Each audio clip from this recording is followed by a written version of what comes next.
Goddag, goddag. Hej, Als Motor. Hej. Lidt ærgerligt, at I ikke prøvede om min sidste idé. Ja, her er min næste idé til reklame for jeres nye leasingkoncept. Jeg kalder ideen for leasebilen. Leasebilen. Lease.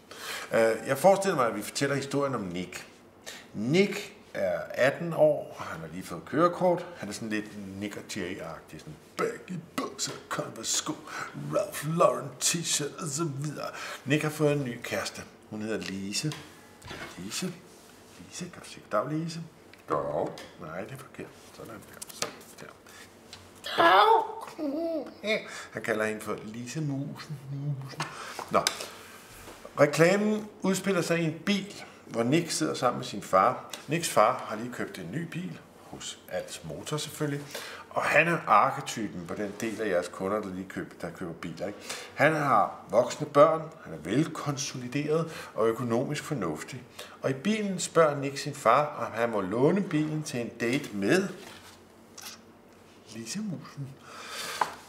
Faren svarer, at selvom Nick lige har fået kørekort, så betyder det altså ikke, at han kan låne bilen, hver gang han skal på date med Lise.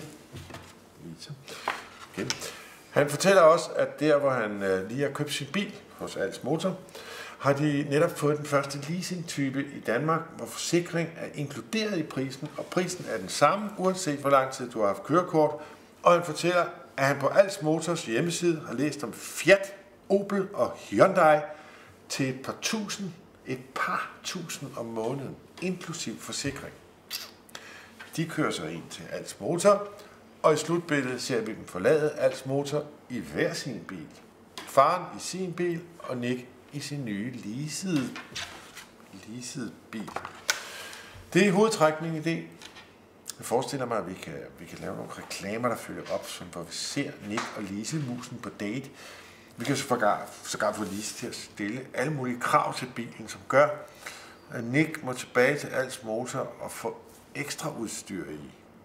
Og derfor navnet Lisebilen. Hej Lise, ekstra udstyr. Jeg glæder mig til at høre, hvad I synes om ideen.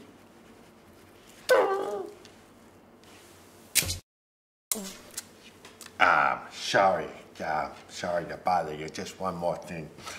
Lise vil lige sige noget til mig. Ja. Jeg sagde forsikring, inklusiv forsikring, men også inklusiv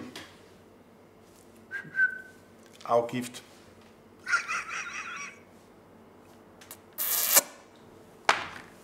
Undskyld.